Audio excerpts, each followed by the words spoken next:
Hello बच्चों, नमस्कार। आज का निबंध का टॉपिक है विद्या महिमा। इसको कई नामों से इस निबंध को आप कह सकते हैं। विद्याधनम सर्वधनम प्रधानम, विद्या पर निबंध लिखिए। तो इस तरह का विद्या से संबंधित टॉपिक अगर आता है तो आप ये लाइन्स लिख सकते हैं। तो मैंने विद्या के निबंध पहले भी लिखे हैं, लेकिन थोड़ा सा ही हट के डाला है। तो अगर आपको ये अच्छा लगे तो आप इसको भी लर्न कर सकते हो।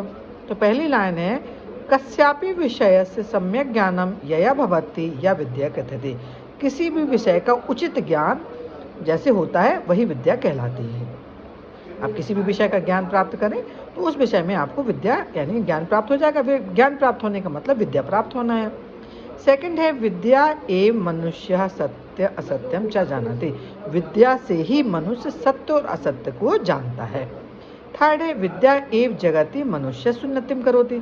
और विद्या ही संसार में मनुष्य की उन्नति करती है। अगर विद्या आपको ज्ञान नहीं होगा तो आप संसार में उन्नति नहीं कर सकते किसी भी क्षेत्र में। विद्या एव कीर्तिम धनम च ददाति। विद्या ही यश और धन देती है। जब आपके पास विद्या होगी तो आपके पास आपका यश होगा। आप किसी भी क्षेत्र में प्रसिद्ध हो सकते हैं, किसी भी क्षेत्र में महारत हासिल कर सकते हैं और धन की भी प्राप्ति हो सकती है। हर आपकी योग्यता के अनुकूल आपको धन भी प्राप्त होता है। विदेश गमने विद्या परम सहायका भवति।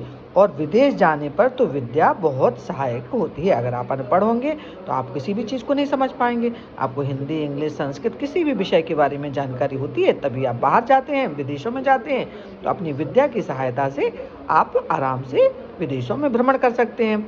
यस्य समीपे विद्या नास्ति सा नेत्रयुक्ता अपि अंधा एव। जिसके पास विद्या नहीं है वह नेत्र आंखें होते हुए भी अंधे के समान होता है। सातवां है, विद्या माता एव रक्षति पिता एव हिते नियुक्ते। विद्या माता के समान तो रक्षा करती है और पिता के समान हितों में लगाती है, उचित कामों में लगाती है। विद्या विनयम ददाति। विद्या से विनय आती है। पुरुषः विनयात पात्रता में आयाति। और सभी मनुष्यों को विनय जब होती है तो उसमें योग्यता आती है। विनय से योग्यता आती है। पात्रता सा धनम प्राप्त होती। और योग्यता के बल पर वह धन भी प्राप्त करता है। 11वां है, धनेन धर्म धर्मेण च सुखम लभते।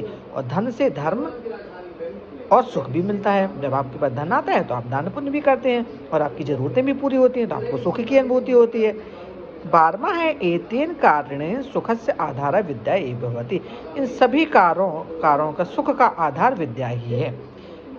फिर 13वां नंबर है, विद्यावान पुरुषा सर्वत्र उच्च स्थान प्राप्त होती। और जो विद्यावान पुरुष होता है यानी जिसको ज्ञान होता है वो सभी जगह अच्छे स्थान को उसको प्राप्ति होती है।